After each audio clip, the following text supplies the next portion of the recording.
بینەرانی کورسان نیوز سڵاتان لێبێت لە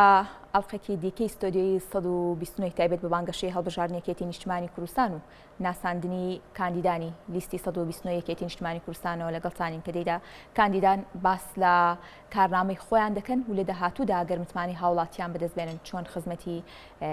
هاوڵاتیان دەکەن و چۆن ئەو بەڵێنانە جێبەجێ دەکەن لە کارنامەی یەکێتی نیشتیمانی کوردستان و هاوکات کارنامەی خۆیاندا بوونی هەیە. لەم بەرنامەیەشدا زۆر بەڕێز دکتۆر دڵشاد مستەفا ڕازاوە کاندیدی ژمارە 16 بازنەی سلێمانی لیستی 129 نیشتیمانی کوردستان میوانە. دکتۆر بەخێراتی سپاس بۆ بەڕێستان و هاوکات زۆر بەڕێز پارێزەر بەهار شێخ نووری خەرەداخی کاندیدی ژمارە 39 بازنەی سلێمانی لە لیستی 129 نیشتیمانی کوردستان میوانن. سپاس بۆ هەردووکتان بەخێراتن ماندوو نەبن. خات و بەهار لە بەڕێستانەوە دەست پێ بکەم دەمەوێت خۆتان بناسێنن بۆ بینەران و لە پێشووتردا ئەرک و بەرپرسیارەتیتان چی بۆ و چۆن خزمەتتان کردووە؟ سەرەتا سوپاسدانەکەم من پارێزەر بەهار شێخ نووری قەرەداخی کاندیدم لە سەرلیستی ژمارە 129 کێتی نیشتیمانی کوردستان ژمارەکەم 39 لە بازنەی سلێمانی بڕوانامی بەکالیێرسم هەیە لە یاسادا ماوەی 21 ساڵە کاری پارێزەرایەتی دەکەم شارەزایی تەواوم هەیە لە سەرجەم یاساکاندا و هەر لە تەمەنی کەمەوانێ لە تەمەنی 11 ساڵیەوە پەیوەندیم کردووە بە ڕێخستنەکانی کێتی نیشتیمانی کوردستانەوە ئەندامی کۆمەڵی خوێندکارانی کوردستانم و لە هەمان کاتە ئەندامی سندیکای پارێزەرانی کوردستانم ئەندامی پیشە باڵاکانم کۆمیتەی پیشە باڵاکان و لە هەمان کاتیشا بەشداریم کردووە لە چەندین کاری ڕێکخراوەی و چالاکیە و لە ئێستاشدا پارێزەری ڕاوێژکارم لە مەڵبەندی ڕێخستی سلێمانی. دەستخۆش دکتۆر دڵشاد هەڵبەتە ئێمە با بڵێن هەرێک لە بەڕێستان دەناسین بەڵام بۆ ئەوەی ورتر بینەرانمان کاری پێشووی ئێوە بناسن و بزانن ئەرک و بەرپرسیارەتیتان چی بووە و جارێکی دیکە خۆتان بناسێنەوانێ بۆ بینەرانمان. زۆر سوپاس. من پرۆفسۆر یاریدەدەر دکتۆر دڵشاد مستەفا ڕازاوم لە دایکبووی شاری سلێمانی. بەکەلۆریۆسم لە هونەرە لە زانکۆی بەغا بەدەستێنەوە ماستەر و دکتۆرا هەر لە بواری هونەر و جینۆسایدا لە زانکۆی وێلز و زانکۆی سالفۆردی بریتانیا بەدەستێناوە. لە پێشترا مامۆستا بووم لە پەیمانگای هونەرە جوانەکان دواتر لە وەزارەتی ڕۆشنبیری یاریدەدەری بەڕێوەبەری گشتی بووم پاشان مامۆسای زانکۆ بووم و دامەزیرە نەروی بەشی فیلمسازی بووم لە زانکۆی سلێمانی تا بەر لە هەڵمەتی هەڵبژاردننی سەرۆکی بەشی فیلمسازی بووم. ساڵانێکی زۆر لە ڕاگەاندنی یەکێتی نیشتیمانی کوردستانە کارم کردووە لە 92 هەتاوەکو 97 لە تەلەڤیزیۆنی گەلی کوردستان لە 97 هەتاکو 2006 لە هەردوو کەناڵەکانی خاک و کورتسات بەردەوامم تا پێش چوونە دەرەوەم بۆ دەرەوەی وڵات لەم بوارانەیە ئیشم کردووە لە بواری نووسین و ڕووناکبیری و هونەر و هەموو کایەکانی تری ئەدەبیاتە ئیشم کردووە خزمەتم کردووە بە هەموو ئەو سێکتەرانەی کە من توانی بێتم خزمەتی بکەم. بەڵێ سپاس بۆ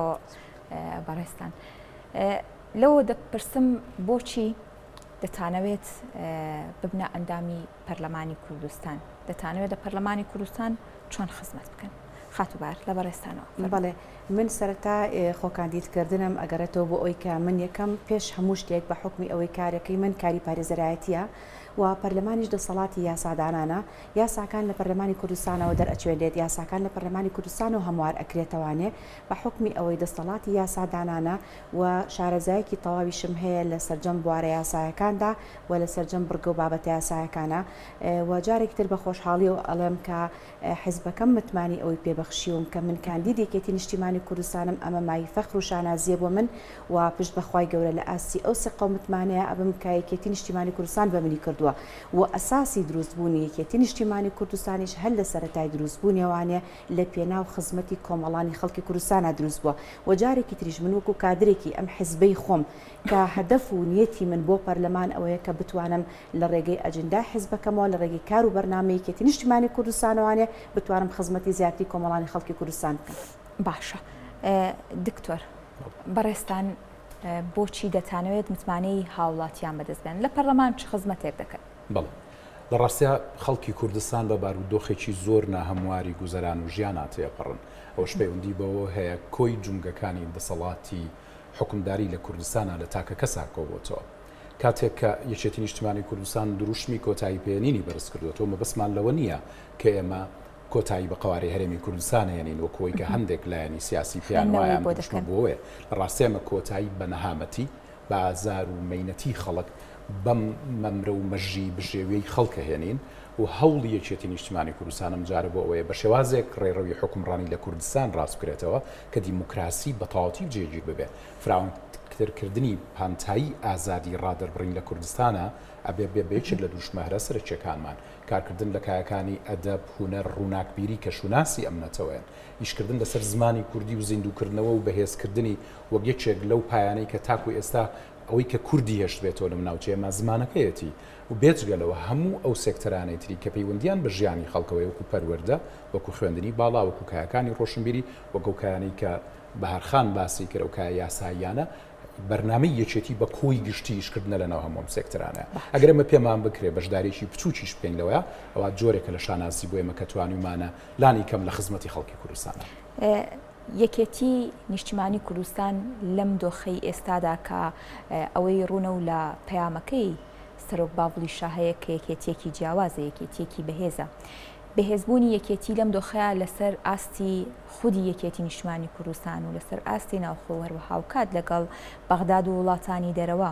وا دەکات کە ئەو بەڵێنانەی لە کارنامە یەکێتی نیشتیمانی کوردستانە هەیە و هاوکات ئەو کارنامانەی کە کاندیدانی یەکێتی نیشتیمانی کوردستان هەیە ئاسانتر جێبەجێ بکرێت و بەڵێنەکان بێتە کردار؟ لە ڕاستیە بەڵێ، بۆیە ئەڵێم بەڵێ لەبەرەوەی کە ئەگەر تێبینی بکەی ئەو گەرم و گوڕی و هاتنە پێشەوەی خەڵک ئێستا لە یەکێتی نیشتیمانی کوردستان لە چاو هەڵمەتەکانی هەڵبژاردننی پێشووترا جیاوازە. بەڕاستیە خەڵکێکی زۆر ئومێدیان لەسەر ئەم شێواز و فۆرمە ئیشکردنە نوێی یەکێتی هەیە و لە ویاشا خۆی بینێتەوە کە لە ڕاستیە خاوەن یەک بڕیارە، بە یەک ئاراستە بڕیارە. ئەو پەرتوو بڵاوی کە پێشتر کاک بافڵیش لەو تارەکە ئاماژەی پێداوت ئێمە تووشی ڤایرۆسی پەرتبوون بووین، ئەم جۆرە پەرتبوونەی سە لە ناو یەکێتیان نییە. یەکێتی یەک بڕیارە، پێکەوە هەمومان بیر لەواکەینەوە ئایندەی خەڵک چۆنی باش بکەین بۆی خەڵک لە یەکێتی نیشتیمانی کوردستان کۆبەتۆ و بە تەنیاش بە یەکێتیەکرێت بۆ واڵین. لە ڕاستی ئەمە جۆرێک نییە لە فەخرکردن وەکو خەڵکی تر تەماشامانەکە، ئەمە جۆرێکە لەوەی کە خەڵک شتەکانی تری تاقی کردەوە. لە ڕاستیە ئۆپۆزیسیۆن بە جۆرا و جۆرە ئۆپۆزیسیۆن لە پۆپۆلیستەوە بۆ خەڵکێکی تر کە خاوەنی مێژووی سیاسیش بوون هەمان تاقی کرانەوە، هیچیان نەیانتوانین دەستکاری ڕێڕەوی حکومڕانی لە کوردستان بکەن. بۆ نمونە ینی خەڵکە بۆ کورسەکانیشی لە یەکێتی نیشتیمانی کوردستان زیاتر بۆ لە پەرلەمان، بەڵام نەیانتوانینە کۆتایی بەم خۆسە پێنیە بێنن، دەتوانیان ڕێڕەوی حکومڕانی ڕاستکەنەوە پێچوانەوە کادرە دیارەکانیان چوونە ناو حیزبەکانی تر و دیار نەمان. لە ڕاستیە وەزیریان هەیە چۆتە ناو حیزبی تر و بەجێ هێشتون، بەڵام تۆ تێبینی بکە یەکێتی نیشتیمانی کوردستان بۆیە ئەمەی پێکرێت لەبەرەوەی بنەمایەکی داڕێژراوی پچەوی فکری سیاسیە و استراتیجێکی ڕۆشنی هەیە ئێستا بۆ خەڵک، بۆیە بن پێم وایە خەڵک ئەم جارە بە هەموو شێوازە پشتی یەکێتی ئەگرێ لەبەرەوەی کە خاوەنی سەکرداتێکی بەهێزە ئەوەشی ئێڵێ جێبەجێیەکە. بەڵێ خات و بەهار مەبەستە پەیامی بەڕێزیشتان یاخود وەڵامی بەڕێزتان لەسەر ئەم پرسە بزانم. بەڵێ بە دڵنیایی یەکێتی نیشتیمانی کوردستان ئەو بەرنامەی کاری کە دایناوە بۆ پەرلەمانی کوردستان و بۆ چەند ساڵی ئایندا بە دڵنیاییەوە دەڵێن بەڵێ پێی جێبەجێ ئەکرێت لەبەر ئەوەی ئێمە ئێستا سیاسەتی یەکێتی نیشتیمانی کوردستان سیاسەتێکە یەکێتی نیشتیمانی کوردستان بە سیاسەتەکانی خۆیان چۆتەوانێ یەک سەرکردەی هەیە، خاوەن یەک بڕیارە، خاوەن یەک دەنگین. ئێمە بە سەرکردایەتی سەرۆک باوڵ ئەم جارە ئەبینین ئەو زەمینەی خۆش کردو کە پشت بەخوای گەورە بتوانین ئەو بەرنامانی کە دانراوە جێبەجێکرێ و ئەو بەڵێنانی کە پێشتری سەرکردە باوڵ کەدای بەڵێنەکانی جێبەجێ کرد. بە نمونەی زیندوو هەمانە ئەو بوو یاسای پەرلەمانی کوردستانمان هەموار کردوانە کە ئەمەش لەسەر داوایەکی یەکێتی نیشتیمانی کوردستان بوو لە مەحکەمەی فیدراڵی و لە هەمان کاتا کاک باوڵکەوە خۆی ئەفەرمێت ئەڵێ ئێمە ئەتوانین ئەوەی کە دەیڵێن جێبەجێ ئەەکەین و نمونەی زیندوومان پارێزگاری کەرکووک بوو کە پشت بەخوای گەورەش ئەم جارە ئەو دەستکەوتە بۆ یەکێتی نیشتیمانی کوردستان مسۆگەر بوو کە پارێزگارەکەمان پارێزگارێکی کوردە و لە هەمان کاتیشە ئەو شتانی کە وتراوە جێبەجێ ئەکرێت و ئەو بەڵێنانی کە بە کۆمەڵانی خەڵکی کوردستانی راوە لە ڕابردووە جێبەجێ کراوە و تاکە ئومێدی کۆمەڵانی خەڵکی کوردستان بەڕاستی یەکێتی نیشتیمانی کوردستانە واوکو براشمان کاگڵشاد فەرمووی زۆربەی کۆمەڵانی خەڵکی کوردستان لەوانەیە بۆ چەند کاتێک بیاخود بۆ چەند ساڵێک بێ لایەنەکانی تریش و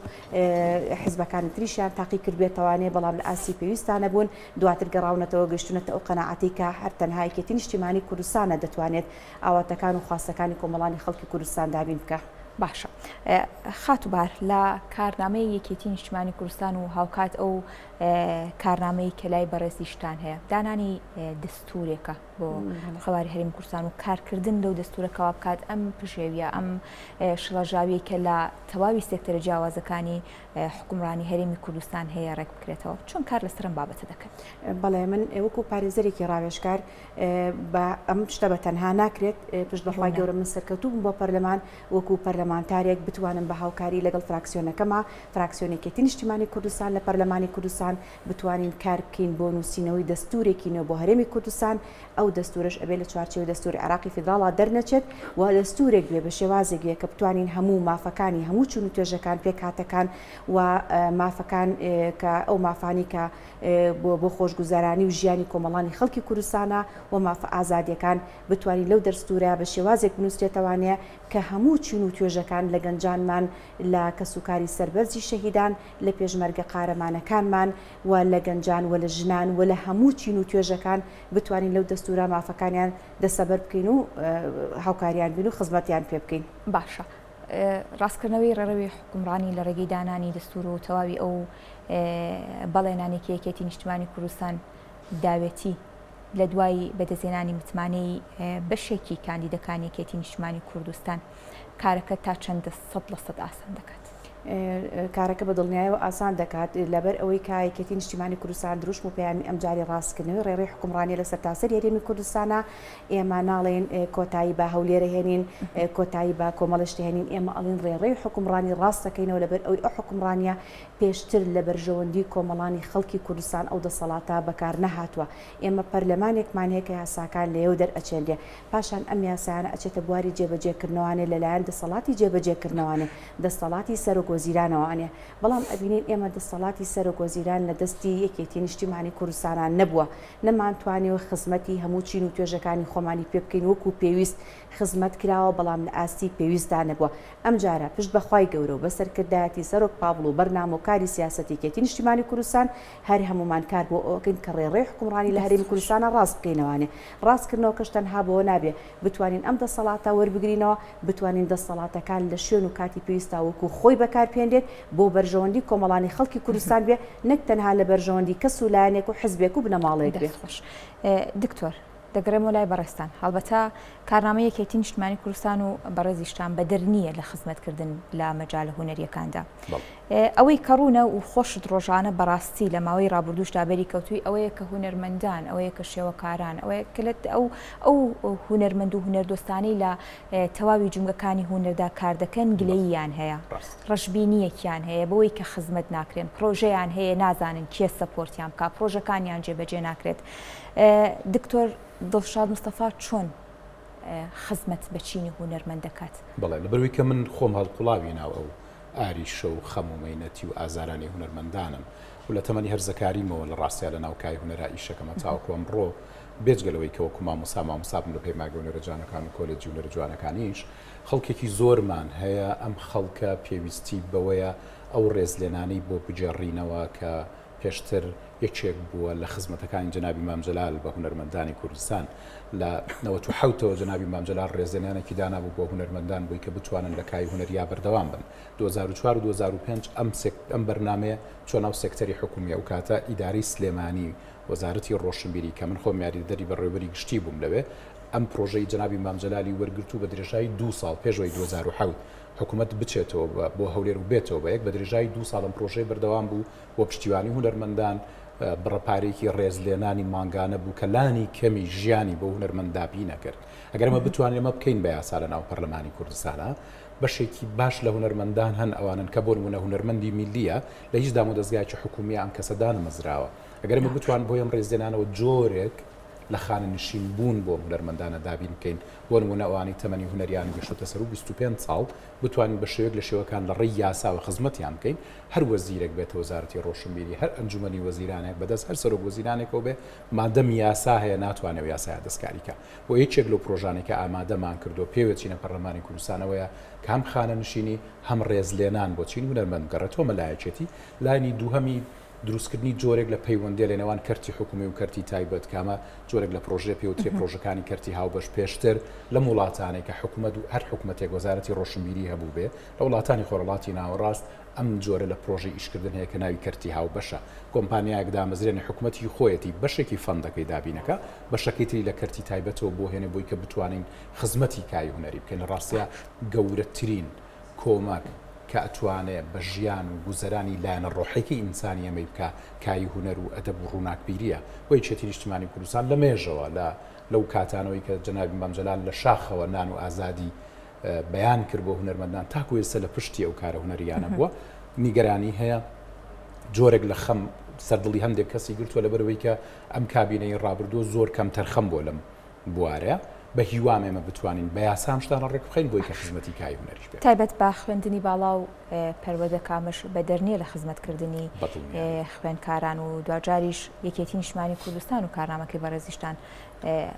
جەختان لەسەر ئەم بابەتە گرنگە پەیوەندیداری بە ژیانی خوێندکاران کردوێتەوە. بەڵێ پێشتیش لە بەرنامەی ترا باسمان کردووە لە ناو بەرنامەکی یەکێتی نیشتیمانی کوردستانیشا بۆ پەرلەمان جێگیرمان کرد کە بتوانین لە ئایندەیەکی نزیکە لە حکوومەتی داهاتووە شتێکمان هەبێ بە ناوی قەرزی خوێندن بۆ ئەو خوێندکارانی کە خوێندکاری پارالێڵن ئەوانی کە پارالێڵن ئەوانن کە بە پارا خوێنن لە زانکۆکان ئەگەر ئەمە بتوانین ساڵانە 3 ملیۆن دینار بۆ نمونەوەکو قەرز بدەین بە خوێندکار لە ڕێی حکوومەتی هەرێمی کوردستانەوە بەشێک لە پارەکەی ڕاتۆ بۆ زانکۆکان لەبەروی کەم پارەیە ئەدرێ بە زانکۆ بۆ نمونەم خوێندکارە ساڵی ملیۆنێک دینارەیە 3 ملیۆنە دینارەکە هەر خۆی حکوومەت ئۆتۆماتیکەیە بە زانکۆ ئەمە خزمەتکردنیی زۆر گەورەیە بۆ زانکۆکان بەمەرجێ ئەو لا مرکزیەتی کە جنابی کاقوبات پێشنیاری کردووە بۆ زانکۆکان دابین بکرێت و جێبەجێ بکرێت بەشێکی زۆری ئەرکی زانکۆ لەمە دابینە بێ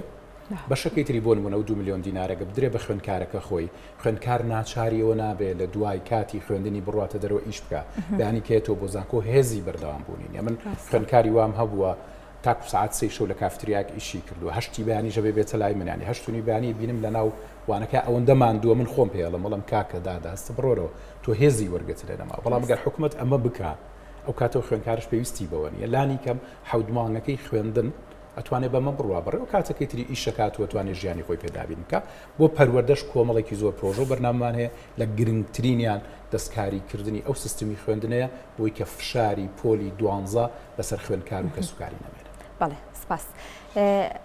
خاتوبار دەگەڕێمەوە لای بەڕێستان هەڵبەتە پەرلەمانی کوردستان خۆی لە بنەڕەتەوە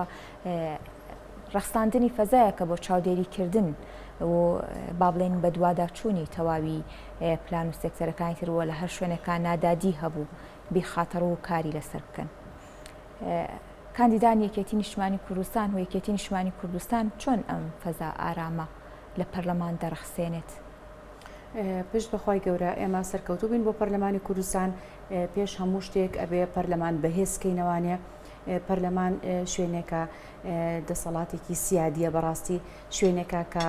مەهامی خۆی هەیە گرنگی خۆی هەیە بابەتی خۆی بابەتەکان لە پەرلەمانی کوردستانەوانێک لای ئەکرێنەوانێ ئێمە بتوانین کە کارەکانی پەرلەمان دیارە لە دەسەڵاتی یاسادانان و وا دەسەڵاتی جێبەجێکردن و لە پەسەندکردنی بودجێ گشتیا خۆی ئەبینێتەوە چەندین کاری تری هەیە کە پەرلەمان چاودێرێکی باش ئەبێت لەسەر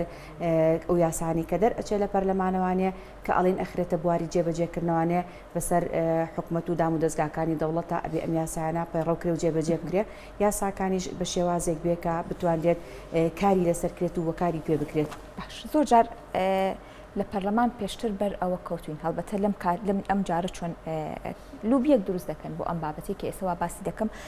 هەندێک کات پرۆژە هەبووە پێویستی بە دەرچواندنی یاسا هەبووە و هەندێک یاسامان هەبوو پێویست بووە هەموار بکرێتەوە بەڵام بە مەبەست کاری لەسەر نەکراوە پەراوێز خراوە چۆن ئەمە ڕاست بڵێ ئەو بابەتە ئەگەڕێتوانێ بۆ ناکۆکی سیاسی بە ڕاستی بەڕاشکاوانە باسیکەین بەڵێ یەکێک لەو یاسانی کە هەمان بوو نمونەیەکی زیندوو بوو لەسەر یاسای هەموارکردنەوەی هەڵبژاردنەکانی پەرلەمانی کوردستان بوو ئەوە بوو کە چەندین جار فراکسیۆنی خۆمان و یەکێتی نیشتیمانی کوردستان پرۆژە یاساکەی پێشکەش بە پەرلەمان کردو ئەوە ئەمان بینی کە لەلایەن فراکسیۆنێکەوە لەلایەن دەسەڵاتێکی حیزبەوانەیە کە ڕەزامەند نەبوون کە یاساکە هەموار بکرێتەوە لەبەرەوەی یاساکە بە شێوازێک دروست کرابوو کە تەنها لە بەرژەوەندی یەک حیزب و یەک لایەن بوو لایەنەکانی تر بێبەش ئەبوون لە مافەکانیان لە هەڵبژاردنە ئەما نمونەیەکی زیندووە کە لە پەرلەمانە بینیمان نیانیش ئەو یاسا دەربچێنێ و زۆربەی ئەو یاسانی کە ئەکرێ بە پرۆژە و ئەخرێتە دەنگانەوانێ و دەنگی پێویست بەدەست ناهێنێ ئەگەڕێتەوانێ بۆ ناکۆکی سیاسی و نەبوونی تەوافق. باشە خاتۆ بەهار وەک ڕوونە و ئاگاداریشکاندێک پرۆژه یاسا هەیە لە بەغداد بە جۆرە کاری لەسەر دەکرێت و لە هەرێمی کوردستان بڵێ ئۆکەی تا ڕادێ قوارێکی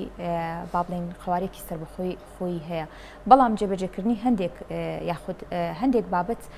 وەکو موچە و قوتی هاوڵاتیان ئەگەر بێت و ئەمە هاوتاکرێتەوە لە ڕووی یاساوە کاراسانی زۆر بۆ ژیان و گوزەرانی هاوڵاتیان دەکاو بە دیوەکەیترە بە تایبەتی لە ڕوو ئابوووریەکەوە کارنامەکەتان چۆن لەسەر ئەم بابەتە جخت دەکاتەوە کاری بەڕاستی کێشەی موچە بۆ بە کێشێکی باو لە سەرتاسەری هەرێمی کوردستانە و خۆشمان ئەزانین کە ئەم کێشەیە لە چێوەی لە نەبوونی یاسایەکی تایبەتەوانێ بگرێ ئەمە یاسایەکمان هەبوو یاسای ژمارە 2 ساڵی 2020 کە ئەبوو ئەم یاسایە پەیوەستی هەبوو بە چاکسازی لە موچەی خانەنشینان و ئیمتیازات و مافەکانیان و مکافە ئەو سەرجەم ئەو مافانەی کە شمولی خانەنشینی ئەکرد ئەوە نمونەیەکی زیندووە بەڵام ئەبینین یاساکە لە ساڵی 2020 دەرچووە ئەم یاسایە وەکو خۆی جێبەجێ نەکراوە و کاری پێ نەکراوە. بەڵێ ئێمە ئەڵێن ئەم جارە بەرنامەکار و پلانی داهاتوو ئێمە لە پەرلەمانی کوردستان بۆ ئەو بێ کە یاسایەک دەربچێت بۆ باشکردنی ژیانی موچە خۆران و خانەنشینان بەڕاستی ئەوەی کە ئەیبینین ئەم دۆخ و زروفە ناهەمواری کە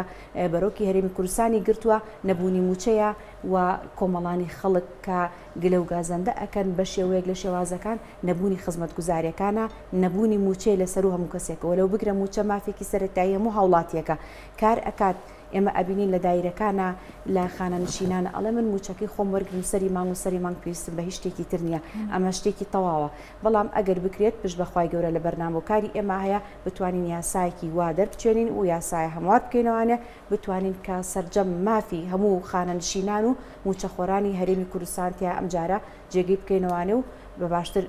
یاساکە دەربچێنێتەوانێ. دکتۆر دڵشاد وەکو کۆتا پەیامی بەڕێستان بۆ سەرخستنی لیستی 129 یەکێتی نیشتیمانی کوردستان چێ و دەتانەوێت چی بە دەنگدرانی یەکێتی نیشتیمانی کوردستان بڵێن؟ لە ڕاستیە ئەگەر خەڵکی کوردستان بەم دۆخی ژیانی خۆی ئێستا ڕازیە ئەگەر تۆ بەم هەموو نەهامەتیە بەم هەموو دەردی سەریە بەم بژێویە خراپەی ژیان ڕازیت ئەتوانی کار نەکەی بۆ یەکێتی نیشتیمانی کوردستان و لیستەکەی بەڵام ئەگەر تۆ ڕازینیت بەم بار و دۆخە ئەگەرەوێت دەستکاری حکومڕانی بکرێت ئەگەرەوێت بژێوی ژیانت وەکو ئەو ساڵانەی لێ بکرێت کە سەرۆکاتی ئەنجومەنی وەزیران لە ساڵەکانی 2011 و 2012 لای یەکێتی نیشتیمانی کوردستان بوو دەنگ بدە بە لیستی 129 یەکێتی نیشتیمانی کوردستان گرنگ بۆ ئێمە ئەوەیە لیستەکەمان سەرکەوێ بۆ من خۆم وەکو خۆم هیچ بۆم گرنگ نییە خۆم بە تەنیا بم باندامی پەرلەمانیان نا بەڵام ئەگەر یەکێتی نیشتیمانی کوردستان زۆرترین ژمارەی کورسی پەرلەمانی هەبێ کۆتایی بە هەموو نهامەتیان ناهێنێ کە تۆ ئێستا بەدەستێەوە ئەناڵێنی تۆ شایستەی باشترین خزمەتی تۆ شایستەی ڕێزی نەک بەزەی. بەڵێ پارێزەر بار شێخ نووری قەرەداخی چۆن پەیامی خۆی بە هاوڵاتیان دەڵێت بۆ سەرخستنی لیستی 129 یەکێتی نیشتیمانی کوردستان چیان پێ دەڵێت؟ سپاس من لێرەوە داواکارم لە سەرجەم کۆمەڵانی بەشەرەفی خەڵکی کوردستان و سەرجەم لایەنگرانی یەکێتی نیشتیمانی کوردستان دۆستەکانمان ئەندامەکانمان و ئەو کەسانەشی کە بۆ یەکەم جاریشە مافی دەنگانیان هەیە و ئەو لایەنانی کە تاکو ئێستا یەکێتی نیشتیمانی کوردستانیان تاقی نەکردوتەوانێ داواکارم لە هەموو کۆمەڵانی بەشەرەفی خەڵکی کوردستان بە هەموو چین و توێژەکانەوە و بە گەنجانمانەوە کە یەکەم جار مافی دەنگانیان هەیە بێنە سەر سنووقەکانی دەنگدان بتوانن زۆربەی کەس و کار و ناسیا و کەس و خوشک و براو خۆشەویستانمان بین لەسەر سنووقەکانی دەنگدان بتوانین دڵنێکی زۆر باش بۆ یەکێتی نیشتیمانی کوردستان کۆ بکەینەوانێ یەکێتی نیشتیمانی کوردستان تاکە دەنگی میلەتەکەیەتی دەنگی کۆمەڵانی خەڵکی کوردستانە ئێمە بە یەکێتی نیشتیمانی کوردستانەوە جوانین چکە یەکێتی نیشتیمانی کوردستان خزمەتێکی تاو بە کۆمەڵانی خەڵکی کوردستانەکە بەبێ جیاوازی بەبێ ناوچەگەرێتی داواکارم هەمومان لەو ڕۆژێ ئامادەبین و توانین دەنگێکی زۆر کۆ بکەینەوانێ و پشت بەخوای گەورەش زۆربەی ئەندامەکانمان سەرکەوتوو بێ بۆ پەرلەمانی کوردستان و هەر لێرە شۆ پەرلەمانێکی یەکگرتومانە بێت و دەنگێکی باشمان ئەبێ بتوانین ئەو بەرنمەیەکێتی نیشتیمانی کوردستان پەیامێتی ئەمجارە بۆ پەرلەمانی کوردستان ڕاستکردنی ڕێڕی حکومڕانی لە هەرێمی کوردستان لێو دەست پێ بکەین. بەڵێ سپاس بۆ بەڕێستان، زۆر سپاس بۆ پرۆفیسۆری یاریدەر دکتۆر دڵشاد مستەفا ڕازاوە، کاندیدی ژمارە 16ی بازنەی سلێمانی لە لیستی 121 نیشتیمانی کوردستان و هاوکات پارێزەر بار شێخ نووری قەرەداغی کاندیدی ژمارە 39 لە بازنەی سلێمانی لیستی 121 نیشتیمانی کوردستان. دووبارە سپاس بۆ بەڕێستان، بەخێراتن. بەڵێ ئازیزان، ستۆدیۆی 129 ئەمڕۆشمان کۆتایی پێهات. هەرێک لە کاندیدان کارنامەی خۆیان بۆ خزمەتکردنی هاوڵاتیان و نیشتیمان باس کرد. کاتتان ئارام بێت، ماڵتان ئاوادان.